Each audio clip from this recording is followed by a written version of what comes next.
Hello and welcome back to my channel. In today's video I will be talking about my favourite books of 2021. Now, I read 224 books in 2021.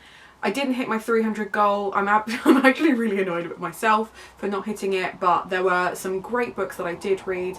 I ended up reading over 60,000 pages, which is more than I've ever read in my entire life. I think I read more books last year than I had read ever up to that point. Certainly, like, I've never read 200 books in a year, even when I was teaching, even when I was studying literature, still hadn't read that many books. So that was a great accomplishment, but it did make narrowing it down to 10 books really fucking difficult. So this is actually part 1 of 3. So what I've tried to do is break it down into my favourite books, my favourite fiction books, my favourite non-fiction books, and my favourite graphic novels, which do technically come under fiction. I don't think I've got any non-fiction graphic novels, but I needed to break it down in a way that this video isn't going to run on for 100 years, but I can also still champion the book that I absolutely loved in 2021, because I read some incredible books and I'm really excited to talk to you about them. Now, if you watched my worst books of 2021, you will have seen that I said we're working smarter, not harder, and I included all of my rant reviews, mainly because I'd unhauled all of the books that I wanted to talk about. However, we're working harder, not smarter with this one because I just want an excuse to talk about these books again before I pack them up to move them into my new place. So this is like my last loving endorsement of them before they go in boxes. So I'm very, very excited to talk you through some of these. And if you follow me on Twitter, you will also have seen that I said that at least 2 of my favourite books would end up being murder books. I would argue all of them, in their own way, is a murder book. I don't think there is a single book here that, no, I'm looking, they all have murder in them. So if you're not here for murder books, why are you still watching my content? Like, have you met me before? Hi, I'm Hannah, I like murder. So there is no particular order, I couldn't rank them, I love them all with my entire heart. So, it's really hard to know where to start. Let's start with the one that you're probably not expecting, because I wasn't expecting this to be in my top 10, to be honest. Erotic Stories for Punjabi Widows. Now, this was a contemporary that was gifted to me by my friend Yanka. She said that I would love it. I was really unsure about it. It didn't read to be something that I would be interested in. It seemed very women's fiction. I don't love a lot of books set in London because, having lived in London, I have a very particular sense of London, and it's really hard for me when I see other people's perspectives of London, which sounds like I completely lack empathy, and maybe with regards to London I do, but I guess if you know an area particularly well and you're used to seeing it in a particular way, that can be really difficult. This, however, because it's actively a different perspective, because it's a BIPOC author and they're looking at a subject that I'm totally unfamiliar with, that made it very, very easy to slip into the London that this author has created. Now, why Erotic Stories for Punjabi Widows? Well, essentially this is a contemporary about a group of women who are all widows. They've all had husbands that have passed away, and they can't read or write.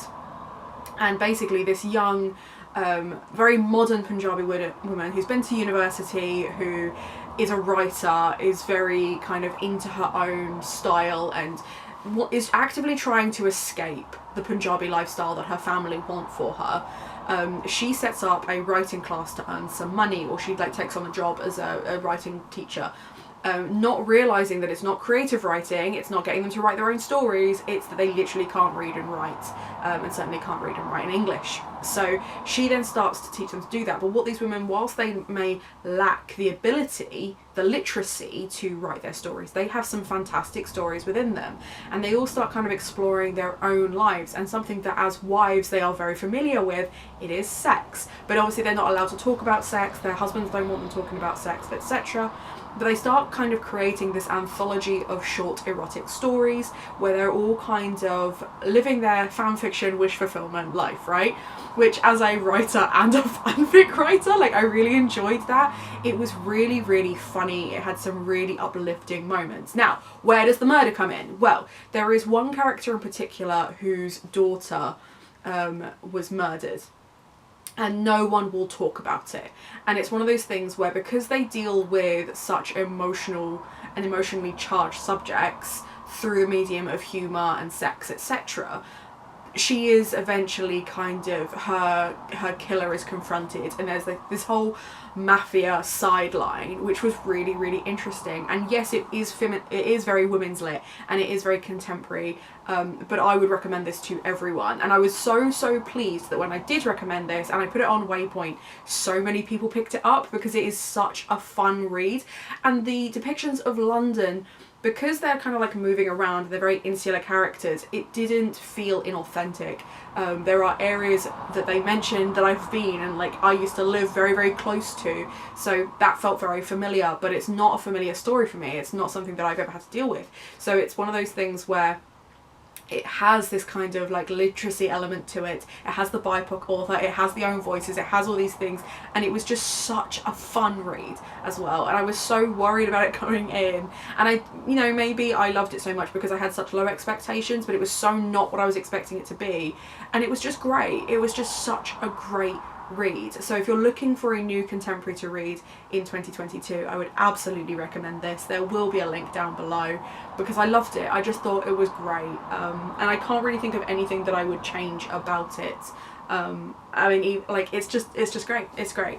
That's the first one. The next one, I'm just going to do the one that I know I'm going to include, which is Ruin Song. This is a Phantom of the Opera retelling. It's a YA fantasy. It's sapphic. It has a pansexual main character and a lesbian main character. So it's like dual perspective, and basically the character that's on the front, whose name has completely escaped me because I read, this is my first read of the year, Cadence, that was it. So Cadence can, like, her voice and her magic that comes from her singing can cause people physical pain. So depending on what she sings and how she sings it, she can literally burn someone from the inside out. And trigger warnings, she does that in chapter 1 as a child to a child. Like, it's brutal. And whilst the actual pace of the narrative is very, very quick, and I know a lot of people have read this and just really not enjoyed it for those reasons, for the first read of the year I loved it because it just threw me into the year. It was a really quick, easy read. It was powerful. There's like fight scenes that were really well choreographed. The bad guys are legitimately bad. Like, there's no reason for them to be as evil as they are. And I liked that. I liked there wasn't really like a traumatic backstory. The elements of the Phantom of the Opera, however, are not like the traditional narrative of the Phantom falling in love with the lead or anything like that. It's more that they keep wearing these masks to actively intimidate those without magic. And there's a whole kind of political society line, like plot line, where there's like rebellions and things like that. So if you like YA tropiness, but leaning very much into the brutal sapphic nature, great. Like, she straight up murders people. There is, again, trigger warnings, there is an animal death in this as well. So this is not one that I'm like, okay, if you're just like casually passing by, would recommend. I loved it. I thought it was so well handled, and as someone who like really doesn't like animal death, it really got me, because there were so many times when I was like really tense that it was going to happen, and then when it did happen and she just fucking explodes, and like, not the animal, she, like the owner she like explodes in absolute rage and like destroys a whole bunch of shit and kills a whole bunch of people. Like, that's how I would react if anyone hurt Mozart. Like, I would straight up murder some folks. So that felt relatable, and I just really loved it. I thought it was a really great read. I do appreciate though that this is not one that a lot of people enjoyed. I appreciate that I am probably very niche for loving it as much as I did, but it was a 5-star, and it was my first 5-star and first read of the year, and it made it really difficult to give other books after this 5 stars because I kept comparing it to how much I enjoyed this book.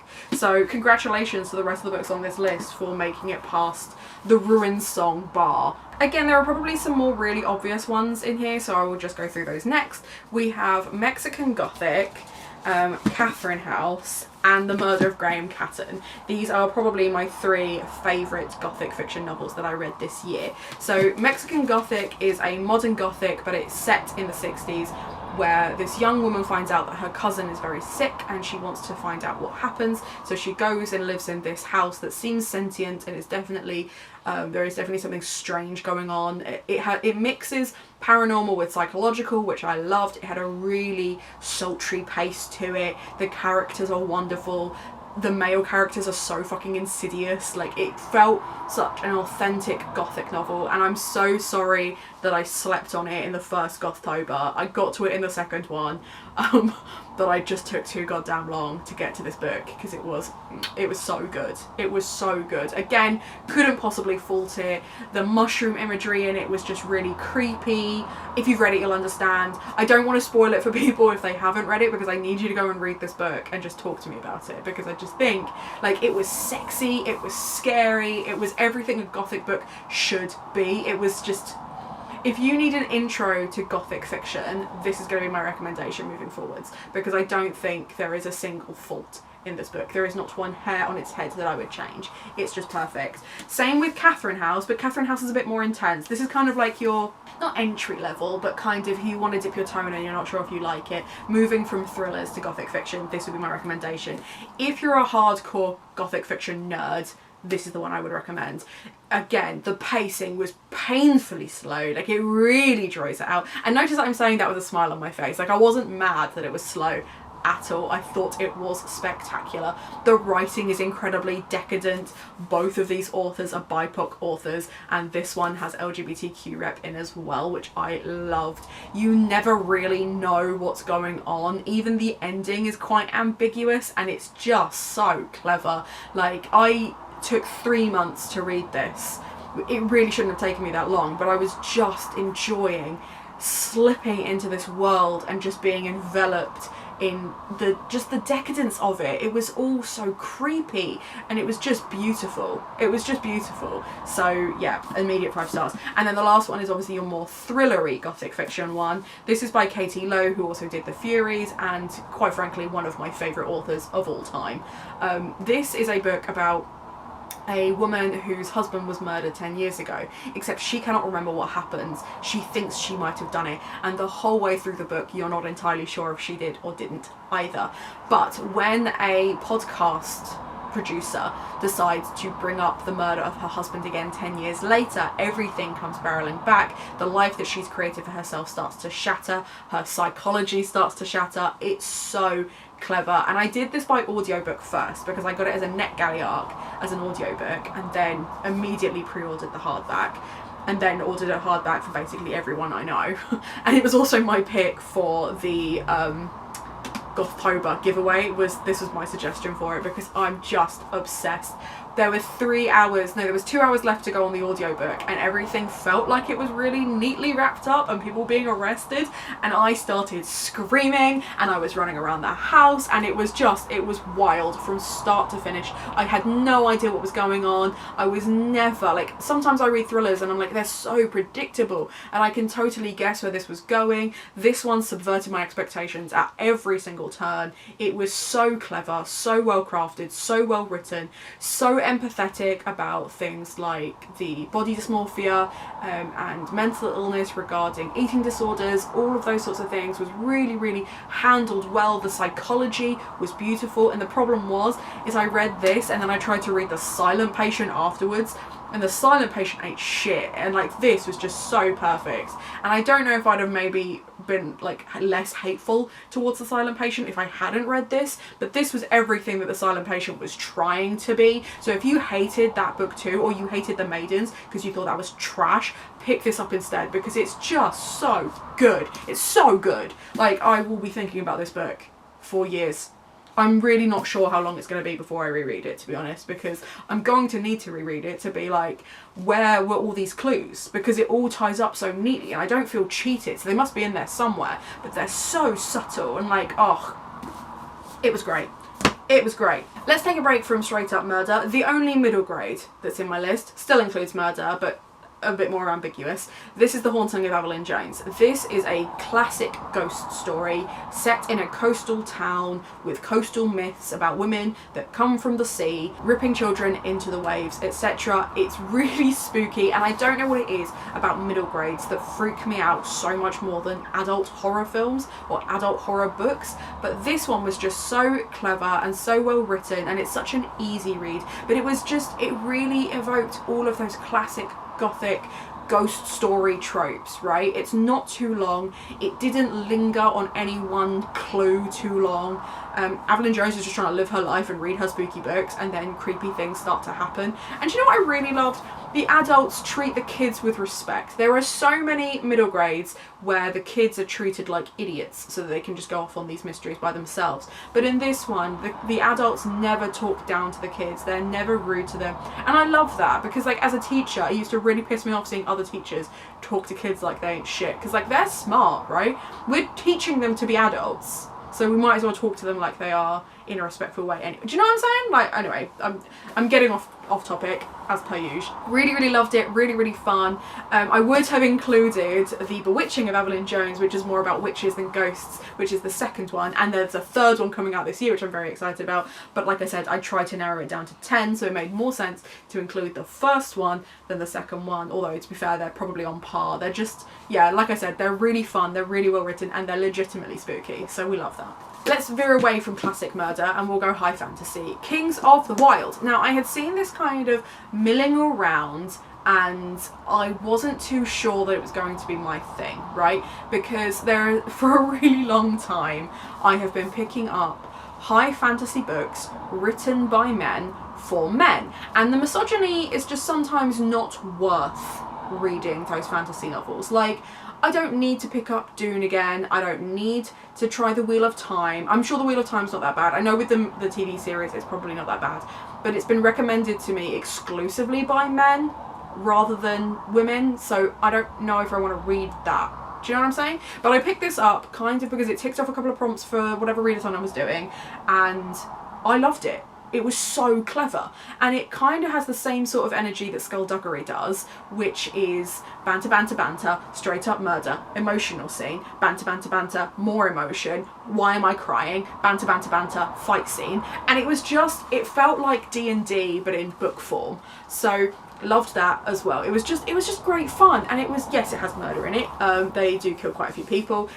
There's battle scenes, there's creatures that kind of have redemption arcs, but they're not really, but then yes they do, and it was just, like, there was just loads going on. There's loads going on, but the main character is such a quiet, insular man that it just kind of all works, that all of this is happening around him. But you're probably going to need more context than that. I will give you a brief rundown of the book, because otherwise none of that made any sense. Basically, in this book you have a man who has retired from being a mercenary, and when a friend of his who used to be in his band of mercenaries rocks up at his door and says that his daughter is missing, he goes on an adventure to get the daughter back. Now, the daughter is also a mercenary. She is capable of taking care of herself, so the fact that she's been missing for so long is what worries them. And as they're collecting up their different bandmates, you've got the classics, like you've got the rogue, you've got the fighter, you've got the barbarian, you've got the wizard, all these things that you would see as classic D&D tropes, and they all kind of amalgamate. But they keep bumping into these women bandits that just keep taking them for everything they have, and it's just really funny. So they kind of go back through their history, there's a lot of world building. It's really interesting to see how these mercenaries work, in that, you know, they have PR companies, and it's very similar to, if you've seen The Boys, in the way that superheroes are treated like a PR phenomenon. That's very much how bands are treated. There's like a massive battle scene at the end, and it's so fun. It's just so fun.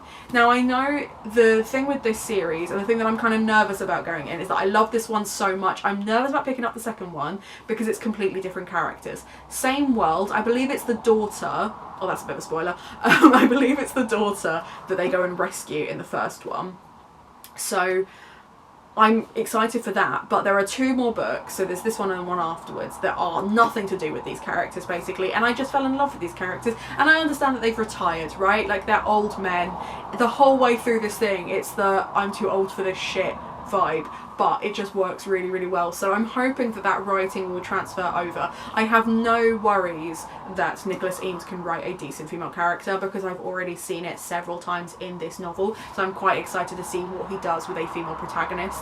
But I'm just nervous. It's anytime you read a book and you love it, and then the next books in the series have nothing to do with those characters, that you're a bit like, you know what I'm saying? But yeah, loved it, gave it 5 stars, would absolutely read it again, thought it was great.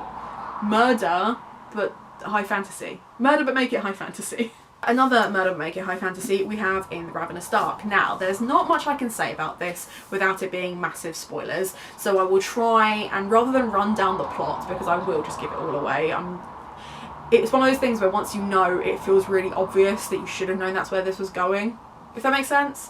So this is a high fantasy about a young woman, again pansexual main character, so we love that. Lots of like gender fluidity and LGBTQ stuff in this as well, which is great. There is also LGBT in this. I feel like I need to mention it when there's BIPOC and LGBT. I didn't read enough for disability rep. That's what I learned when I did my stats at the end of the year. So we're going to do better this year, but just to bear in mind, I like bringing that up. Anyway, she has blood magic from her father, and basically when you find out that you have this blood magic, you have this like ghost king tied to you that stops you from using it against the royal family. But it's very kind of like you're in a gilded cage kind of thing, and unfortunately she slips up one day and she saves someone's life, but ends up condemning herself to being in this gilded cage, and she gets strapped with this horrible ghost man that is actually kind of sexy, and the whole time they're kind of controlling how she uses her magic, etc. But it then goes into like this political intrigue of different countries vying for this power. Why does the king have such an obsession with collecting people who have this power, etc. The writing is just really, really fun. I'm so excited to pick up Beyond the Black Door, which is by the same author, because it was just, again, banter, banter, banter, fight scene, emotionally charged scene, banter, banter, banter, someone dies, banter, banter, banter. And I just love that. I just thought it was really good fun. The world building was great. The characters were really dynamic. The pacing was great. It does kind of split the book in half a little bit at one point, but I didn't mind it. There are some books where it works better when it's in two halves, and like when the tone changes, it has a real shift. This book has this. Some books don't do that very well, but this one I feel like it did. It just kind of nailed it. So I love that as well. The characters are all great. The princess is really sassy. It's just all great. It's all great. And like I said, if I try and explain any further what I liked about that tonal shift, I'm going to give too many spoilers away. And like I said, I really want you to go away and read this. So once again, as with all of these, the links will be down below because these books are great. Second to last, let's go Firekeeper's Daughter. This one is a book about a Indigenous woman who is, because she's biracial, there are certain practices that she is not allowed to engage in with her Indigenous culture. But because she's biracial, she also understands a lot of these cultures. And when there is a drug scandal and murder happening in her hometown, the FBI recruit her to get involved and basically be their informant.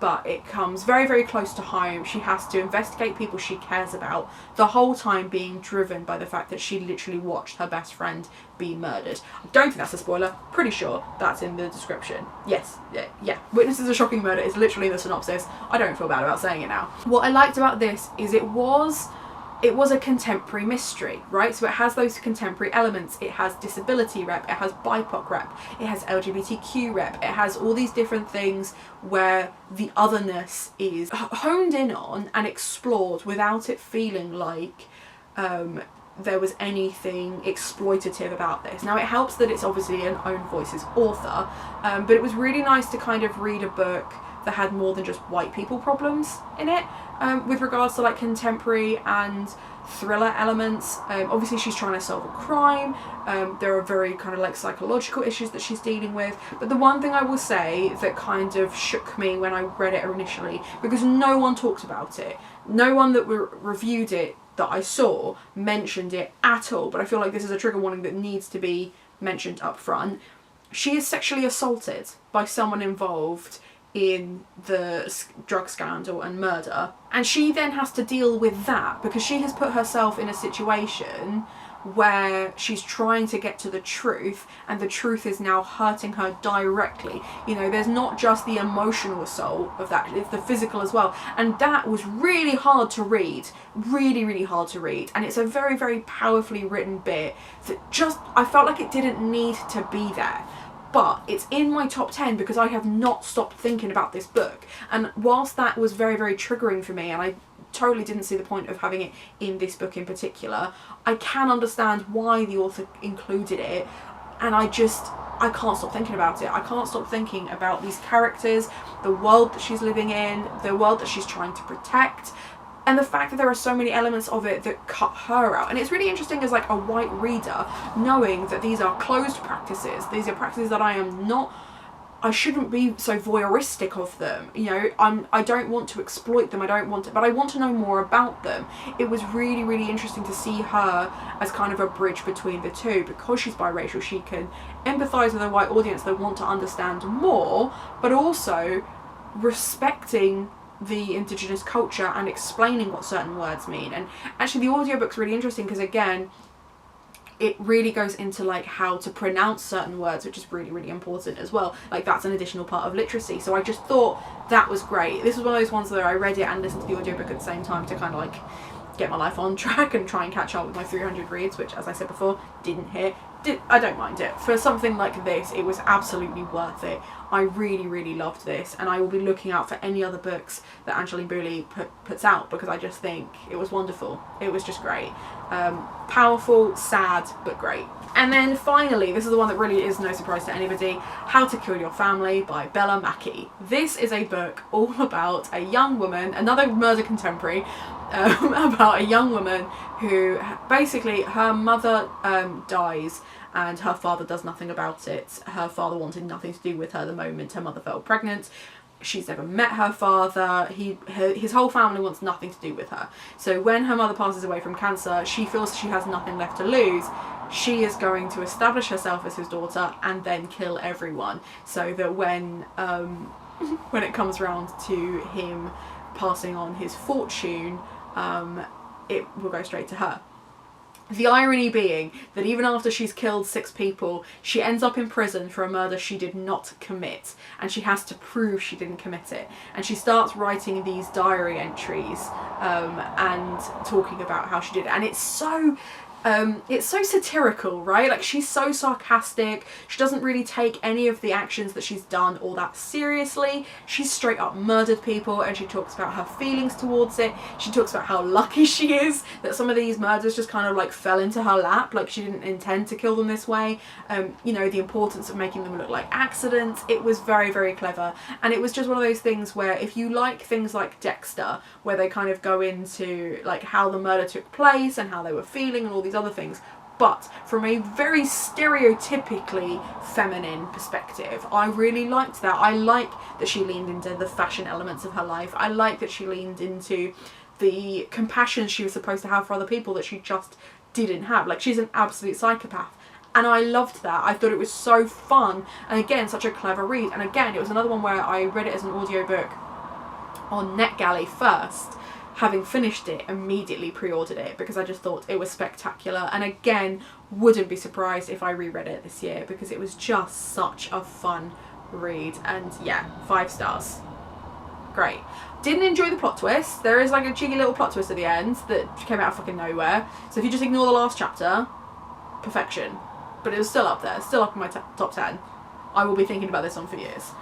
So there it is. There is my massive pile of hardbacks. I don't know why every book that I love this year was a hardback. I don't think that was intentional. They're just, maybe just because they're newer. There we go. My favourite books of the year. I hope you enjoyed this video. Please check out the links down below and treat yourself to one of these books today because they are so special. Let me know in the comments down below a book that you cannot stop thinking about, and other than that, have a nice day.